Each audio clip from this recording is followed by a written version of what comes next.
Muy buenas tardes a todas y todos. Primero que nada, lo que corresponde es agradecer a las instituciones que han hecho posible que estemos reunidos esta semana en esta maravillosa ciudad, en este extraordinario país. Ustedes se preguntarán, y creo que por principio de orden yo tengo que decirles qué es la CEGIP, porque se presenta uno como la CEGIP, bueno, eso con qué se come, con qué se desayuna, ¿de qué va? ¿Qué es la CEGIP? La CEGIP somos la Secretaría General Iberoamericana, somos un organismo internacional de 22 países que lo han decidido conformar. Son 3 países de la península ibérica, Portugal, España, Andorra y el resto de los países de América Latina de habla española y de habla portuguesa. Nosotros, seguramente ustedes han oído hablar de las cumbres iberoamericanas de jefes de Estado y de Gobierno. Justamente hace muy pocos días acaban de terminar, se acaba de llevar a cabo en la ciudad de Cádiz, en España, la cumbre iberoamericana. Bueno, ahí es donde yo trabajo, ahí es donde prestamos nuestro servicio, que las cumbres nacen en el año 1991 en la ciudad de Guadalajara, México, y de manera ininterrumpida se han llevado a cabo 22 reuniones de este tipo, siendo el único sistema de integración regional que ha tenido de manera ininterrumpida este tipo de reuniones, que independientemente de algunos momentos, de algunas circunstancias de carácter mediático que pueden en un momento dado presentarse, les puedo garantizar, y si no, no estaría yo aquí, tiene resultados concretos y que llegan a la gente. El hecho de que existan este tipo de resultados, directamente los usuarios o los beneficiarios, no necesariamente saben, y yo me lo pregunto muchas veces, si estos tienen que saber que esto es producto de acuerdo de cooperación entre presidentes. Lo importante son los resultados. A raíz de las cumbres iberoamericanas se ha creado un sistema muy afortunado de cooperación internacional, de cooperación iberoamericana. Les quiero contar que el sistema iberoamericano tiene no nada más en la Secretaría General Iberoamericana cabezas visibles, también está la OEI, que es la Organización de Estados Iberoamericanos para la Educación, la Ciencia y la Cultura, que tiene muchas oficinas en el terreno en muchos países y que básicamente tienen mucha responsabilidad de su trabajo en materia educativa. También está la Organización de la Seguridad Social, que tiene un convenio iberoamericano para que aquellos trabajadores de los países que tienen suscrita esta convención tengan la posibilidad de trasladar o de arrastrar, como se dice en esos términos, su pensión. Si yo trabajo, si soy un migrante, como es el caso peruano, y trabajo en España y regreso a vivir a mi país, bueno, pueda yo traerme mi pensión todos los años de lo que yo estuve trabajando allá, me lo pueda yo traer a mi país de origen. Eso son realidades, esas cosas son las que están sucediendo hoy día. Por supuesto, es un sistema que tiene que seguirse perfeccionando, pero está dando resultados en materia, me voy a referir a lo cultural como tal. Y uno de los primeros resultados de la cooperación cultural iberoamericana es que en el 2006 quedó aprobado un texto que es la Carta Cultural Iberoamericana. La Carta Cultural Iberoamericana, seguramente algunos de ustedes la conocen, pero la institucionalidad de la cultura en la región sí toma este documento como un referente. Es un documento que tiene un consenso general, que está firmada por todos los gobiernos y que de ahí parte para el diseño de las políticas públicas en los diversos ámbitos de aplicación y de las diversas responsabilidades que por ley tienen los estados y sus competencias en cada una de las materias, en cada uno de los ámbitos de aplicación. Les quiero decir que la Carta Cultural Iberoamericana ha inspirado muchos otros textos regionales, está siendo observada con mucha puntualidad desde la UNESCO, porque esta carta es el primer desarrollo ya a nivel regional de una convención que seguramente ustedes, que son bastante enterados en estos temas, se aprobó en el 2005, en octubre del 2005, en el seno de la UNESCO, que es la Convención para la Diversidad de Contenidos Culturales. Esta convención, de ahí se sustenta esta aplicación, este documento regional. En algunos momentos de mi exposición ustedes escucharán que hago algunas referencias a la Carta Cultural. Yo los invito a que la conozcan, la pueden bajar, está en internet, con que ustedes busquen Carta Cultural Iberoamericana, pueden bajar el documento, conocerlo y si lo consideran lo pueden difundir o aplicarlo a su acontecer cotidiano. La Carta Cultural Iberoamericana da sustento a algo que se mencionó hace rato, que son los Congresos Iberoamericanos de Cultura.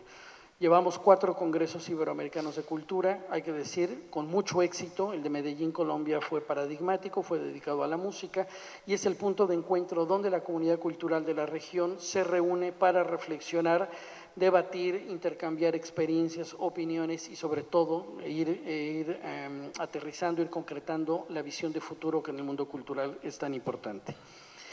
Cuando hablamos de, creo que es fascinante el diseño de esta semana de trabajo, de estas jornadas aquí en Perú, resultan particularmente interesantes porque tenemos la oportunidad de hablar algo que se dice mucho pero poco se debate y poco se toma en acuerdo, que son cómo vamos a financiar las actividades culturales.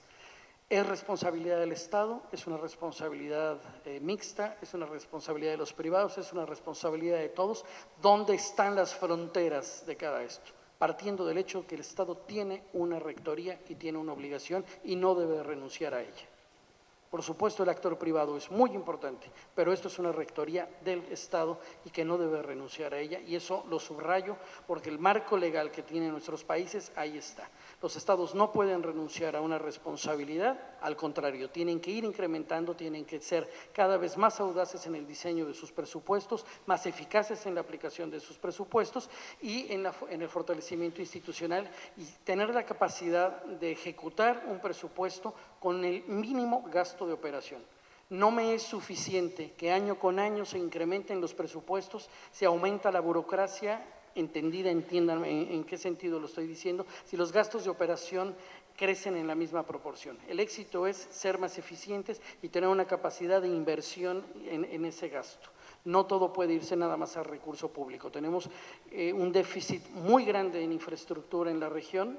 Tenemos que ir acabando con ese déficit de infraestructura, tenemos que sostener la infraestructura creada y el reto presupuestal es enorme para todos. Y es ahí donde entran otros factores, es donde entran otros sistemas. Tenemos que tener la capacidad de ir diferenciando qué es lo que le toca a la iniciativa privada y qué es lo que le toca a los organismos internacionales, motivo de esta mesa. Poco se invierte en recursos humanos. Esto hay que decirlo con toda claridad. Estamos equivocando la inversión. Así como hay que invertir en infraestructura, así como hay que invertir en gasto, hay que invertir en recurso humano. Tenemos que capacitar a los capacitadores, tenemos que saber entender la nueva convergencia, hacia dónde va el uso de la infraestructura. Hoy las grandes bibliotecas nacionales, las bibliotecas de Estado, las bibliotecas de pueblo, las bibliotecas de cada uno de los municipios, tienen ante sí el reto del paso de lo analógico a lo digital y tenemos que ir capacitando, tomando en cuenta que todavía la brecha digital en nuestros países es enorme, la gente no tiene conectividad. Aquí, los que estamos, les puedo asegurar que tenemos conectividad y que la usamos, y no necesariamente todos. Pero si vemos la realidad país, y por eso es importante estos estudios que ha impulsado el BID, que ya se mencionaron hace rato, que es el Atlas de la Infraestructura Cultural, porque ahí queda perfectamente bien ya de manifiesto dónde hay que hacer inversión. Se tienen que tener este tipo de instrumentos para poder tomar decisiones de manera puntual y no caer en decisiones, y lo digo en el mejor de los casos y con el mayor de los respetos, a una coyuntura política electoral determinada. Hay que tomar decisiones de otra manera, hay que hacer planeación, hay que hacer planificación con base en datos duros y hay que financiar esos estudios para poderse llegar de esta información. El papel de los organismos internacionales. Mucha gente, a nosotros, a la Secretaría General Iberoamericana, nos viene a ver y nos viene a tocar la puerta y dice, oye, ayúdame a financiar un proyecto, ayúdame, ¿cómo le hago para formular un proyecto y que tú me des un recurso? Y mira, yo te lo voy a comprobar muy bien, yo de verdad, o sea, yo te hago una buena memoria técnica y puedo calificar, soy muy honorable y soy una fundación y mira, también he recibido subsidios acá y una subvención allá. No, los organismos internacionales no están para otorgar este tipo de apoyos. Están para que los países hablen entre sí, para que todos entendamos y hablar entre pares. No importa el tamaño de una economía, no importa el tamaño del país. Los espacios que se han dado los países para crear este tipo de organismos rectores, que van estableciendo documentos, que van estableciendo la discusión entre pares, van a permitir que exista una Carta Cultural Iberoamericana que establece un paraguas, digamos, por donde se puede construir, donde hay todo un andamiaje de programas de países. Y ahí me voy a referir a una serie de programas que seguramente muchos de ustedes ya conocen, que les son familiares, porque el Perú participa activamente en ellos. Les quiero decir que en la Secretaría General Iberoamericana tenemos 11 programas de cooperación cultural, repito, con un trato y una participación entre pares, donde Honduras entra en igualdad de condiciones que Brasil, que México, que Chile, que Perú o que España. Hay un sistema de cuotas diferenciadas que permiten, obviamente, el que estos países participen pagando una cuota. Seguramente ustedes han oído hablar de Ibermedia, han oído hablar de Iberescena, de Ibermuseos, de Ibermúsicas, de Iberorquestas Juveniles, de Iberarchivos, de la Televisión Educativa y Cultural Iberoamericana, de Iberrutas, de Iberbibliotecas y de la Red de Archivos Diplomáticos. También les quiero decir que el pasado sábado los presidentes, el único programa que se aprobó en la Cumbre Iberoamericana de Cádiz es el relativo a las artesanías. Se decidió aprobar y con un liderazgo muy puntual de Colombia, que ha estado ahí promocionando el que este programa surgiera, como Ibermedia para el cine, como Iberescena para las artes escénicas, se decide crear un programa entre países para el fomento del arte popular y de las artesanías. Tenemos 25 millones de artesanos en Iberoamérica, micro y pequeñas industrias culturales, que no tienen en muchos de los casos acceso a fuentes de financiación, que a veces un horno que vale 600, 700 dólares menos, puede ser la diferencia. Tenemos que generar canales más virtuosos de comercialización. Tenemos que proteger el derecho de autor que tienen las artesanías. Tenemos a China que está copiando todo y hay que protegerse como región también, con todos los valores, con todo lo que significa, con todo lo como bien cultural tienen las artesanías. Bueno, pues los presidentes se pusieron de acuerdo en echar a andar un programa que se llama Iberartesanías. En el caso de Ibermedia, bueno, pues históricamente tenemos todos un problema de distribución y de exhibición. ¿Por qué? Porque hay un monstruo de la cinematografía estadounidense que tiene la cuota de pantalla muy elevada y que prácticamente están ocupando a veces el 90-93% de las pantallas. Pero les voy a dar una noticia, el cine ha cambiado mucho, ya no nada más son las pantallas de cine. Ahí se abre un campo de oportunidad enorme, porque talento, capacidad, buenos guiones, buenos directores, buenos fotógrafos hay en todos lados, creatividad hay en todos lados. Y eso lo supo entender Ibermedia. Ibermedia es un fondo financiero internacional iberoamericano que los países, las diversas instituciones cinematográficas de los países ponen unos recursos, se establecen unas convocatorias y son fondos de ayudas. Esto ha hecho posible, ustedes han oído hablar de La Teta Asustada. Bueno, La Teta Asustada es una película Ibermedia. Esto ha sido posible que Bolivia, que no tenía una industria cinematográfica, o Paraguay, hoy estén produciendo películas, hoy estén teniendo una capacidad de producir y de entrar, modestamente hay que decirlo, pero ya están comenzando a entrar en circuitos de distribución, están teniendo la posibilidad de producir. Yo les quiero contar que en 10 años que tiene el programa se han podido apoyar, se han podido estimular 1.500 películas, 1.500 proyectos cinematográficos con un récord extraordinario, porque ninguna película se ha quedado, como se dice en estos casos, enlatada. Todas han sido exhibidas. Es un récord extraordinario. Eso no significa que las 1.500 películas hayan sido éxito, porque eso finalmente va por otra vía. Pero las que han tenido éxito han ganado muchos premios. En el caso de Panamá, hay que decirlo, Panamá, ¿quién podía hablar que en Panamá hubiera una industria cinematográfica? Bueno, hoy se está haciendo ya una escuela de cinematografía en Panamá.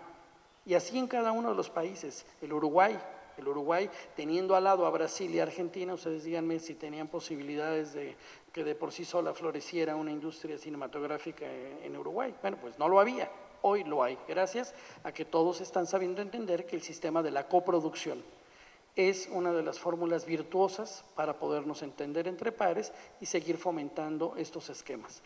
Metí el tema de coproducción, porque la cooperación iberoamericana no se trata de que uno ponga más para que otros se lleven dinero, no. El sistema de cooperación iberoamericana entre pares, lo que está dando por las materias que estamos trabajando, son sistemas de coproducción. En el caso de Ibermúsicas, bueno, Ibermúsicas ponen recursos, los ministerios respectivos de cultura, las direcciones de música de los países, y están generando circuitos, giras, adquisición de instrumentos. Claro, todo esto tiene que ser de alguna manera, obviamente muy cuidado, muy riguroso. ¿Por qué? Porque tiene que ser a través de convocatorias. Esto no es de que mi proyecto es muy bueno y el tuyo es mejor y tenga yo que decir, no, es a través de una serie de convocatorias, se tiene que cumplir una serie de requisitos. Y bueno, Perú, les debo de decir, como lo mencioné un poco antes, está accediendo a estos fondos concursables. Son fondos concursables que, si bien yo no sé qué tanto tengan fondos concursables a nivel nacional, pero estos fondos a nivel internacional están funcionando.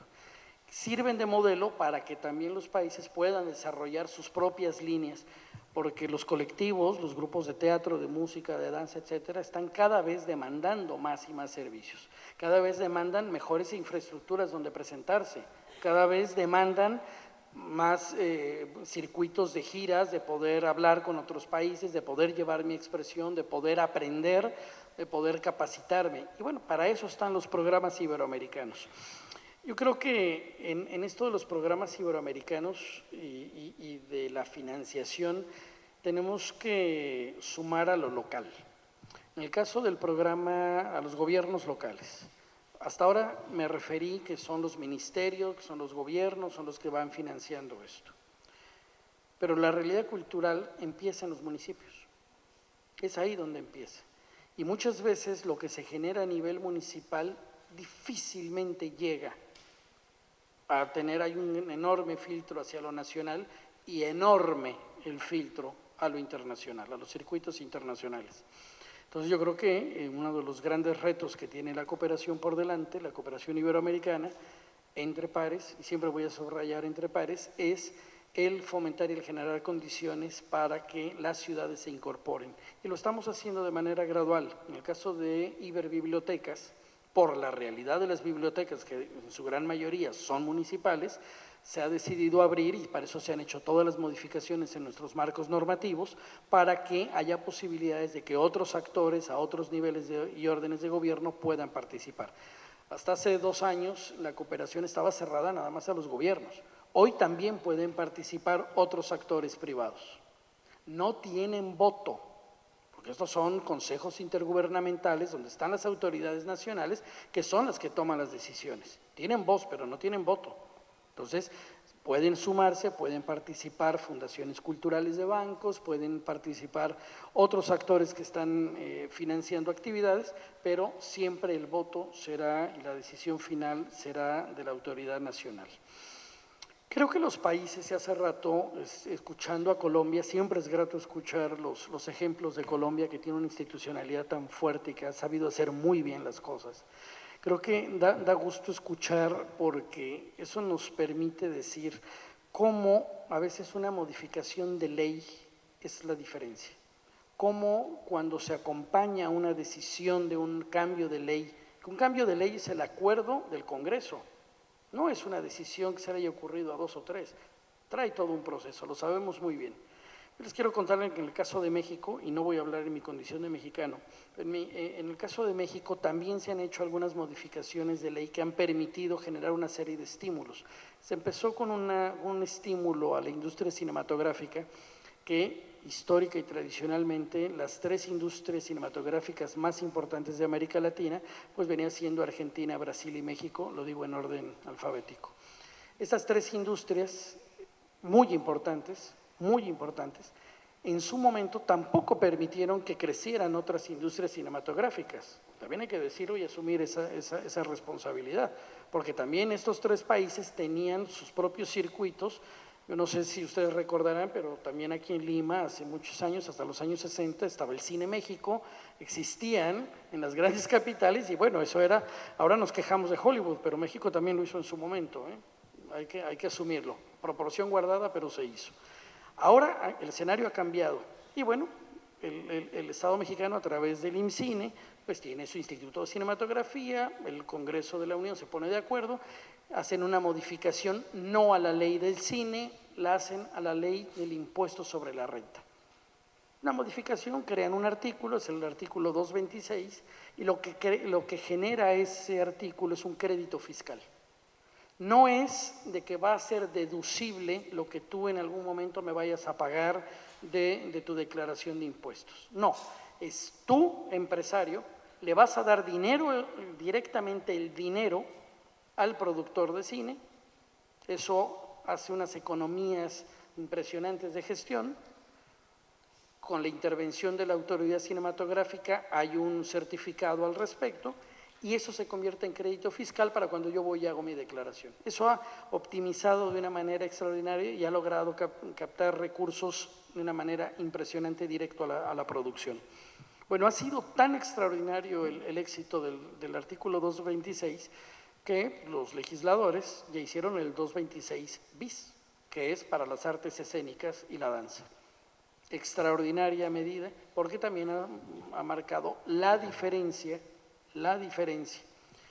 Nosotros, ¿por qué les cuento el ejemplo de México o por qué saco el ejemplo de Colombia o de otros países?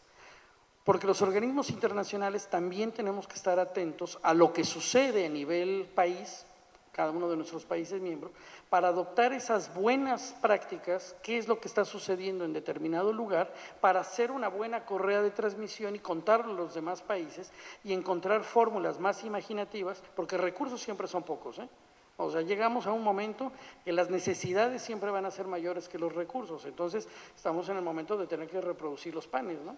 Hay unos cuantos en la mesa y siempre el hambre es mayor. Entonces, tenemos que atender esas necesidades a nivel país y a nivel organismos internacionales. Entonces, si tenemos la posibilidad de identificar una buena práctica, una buena experiencia en un lugar, bueno, elevarla y poderla llevar y poderla aplicar a los propios programas de cooperación, que es ahí sí directamente en donde nosotros tenemos posibilidad de influir o de participar.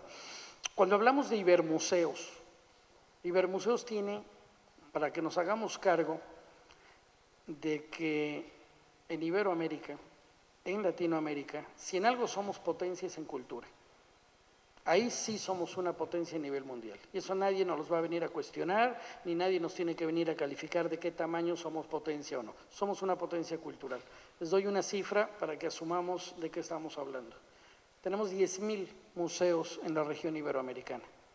10,000 museos que cuentan nuestra historia, que son 10,000 espacios también donde hay investigación, donde hay desarrollo. Estos 10,000 museos tienen necesidades. Escogí el ejemplo de museos para no entrar en teatros, para no hablar de bibliotecas, donde podemos hablar de una infraestructura superior, por supuesto, a la de museos. Pero museos engloba la vinculación directa con la ciudadanía, directa con el municipio, directa con fundaciones, directa con gobiernos, a diversos niveles. Se los dejo de tarea, a mí me gustaría que después pudiéramos hacer un diálogo al respecto, pero el tema de los museos puede ser como muy emblemático, puede representar muy bien la mejor fórmula para financiar entre lo público y lo privado, a nivel nacional, a nivel local, a nivel regional. Para muestra basta un botón y más adelante tendremos también la exposición de Fomento Cultural Banamex, el banco más importante de México. Ahora en la Cumbre Iberoamericana de Jefes de Estado y de Gobierno se llevó y se presentó y está la exposición montada, la exposición de arte popular en Iberoamérica, con más de 2,000 piezas de los 22 países. Esto lo hace y es una colección de un banco privado, pero que para poder llevarla y poder presentarla, fue el banco privado el que necesitó del Estado y de los gobiernos para poder movilizar su colección. Normalmente decimos, no, el gobierno es el que tiene que pedirle al banco para que nos ayude y tal. Aquí fue al revés. Y no fue porque tuviera carencia de recursos el banco más importante de México, no fue por eso. Es porque ese tipo de proyectos tienen que ser proyectos mixtos, con un éxito extraordinario. En la Ciudad de México tuvo 600,000 visitantes esa exposición, y ahora se espera que, bueno, en la Ciudad de Cádiz y posteriormente en Madrid tenga mucha repercusión. Y lo comento porque ya me referí antes que en esta cumbre se aprobó un programa iberoamericano de fomento a las artesanías. Entonces se dieron todas las condiciones para sensibilizar a quienes tenían que tomar la decisión para que apoyaran este tipo de proyectos. Un tipo de proyectos en el que, por supuesto, estamos viendo a futuro que tanto la CAF como el BID tendrían que ser, o desearíamos que fueran socios, por la realidad de las artesanías y la realidad de lo que significa esta industria cultural. Yo ahí concluyo, me pongo a las órdenes de cada uno de ustedes. Mi nombre, les repito, Enrique Vargas. Llevamos los temas de cultura, de cooperación en la Secretaría General Iberoamericana. Muchas gracias.